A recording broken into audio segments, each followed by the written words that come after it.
These days, at the forefront of most youth workers' minds is, how do I minister to parents? I've been in youth ministry since 1988, and in 1988, nobody was thinking about ministry to parents. It was all about just how do we reach more teenagers? How do we reach more teenagers? And then over time, we started realizing, hey, we need to get more volunteers to help us reach more teenagers. And in the last 10 years or so, it's become more and more a focus is this idea of how do we not just reach more teenagers, but how do we minister to mom and dad?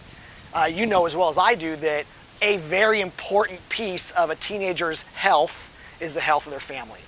You know as well as I do that mom and dad have way more influence, way more time and influence over the lives of their kids than you and I ever will.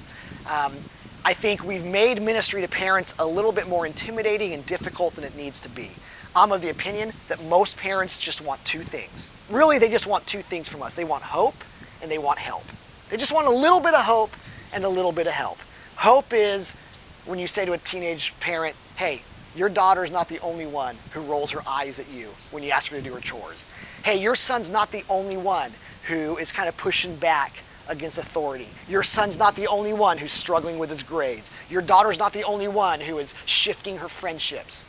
There's light at the end of the tunnel. Hang in there. You're going to make it.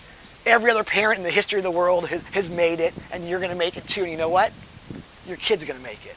That's hope. Most parents think they're all alone. They're the only ones struggling with raising their teenagers. You as a youth worker, just provide them a little bit of hope. And then along the way, provide them a little bit of help. Help is the practical piece of hope, right? It's like, hey, here's an article I read. Here's a book you might be interested in. Here's a mom in our church or in our community who they went through the exact same thing with their daughter, and they'd be willing to take you out to coffee and talk to you about their story and their journey. Here's some counselors. Here's a workshop we're doing. You can't solve every problem. You can't raise their children. You can't disciple their children. But what you can do is partner with them and offer them a little bit of hope, offer them a little bit of help, and be on the same page as best you can with mom and dad. And if you do that alone, you're doing more than most youth ministries ever did up until really the most recent time.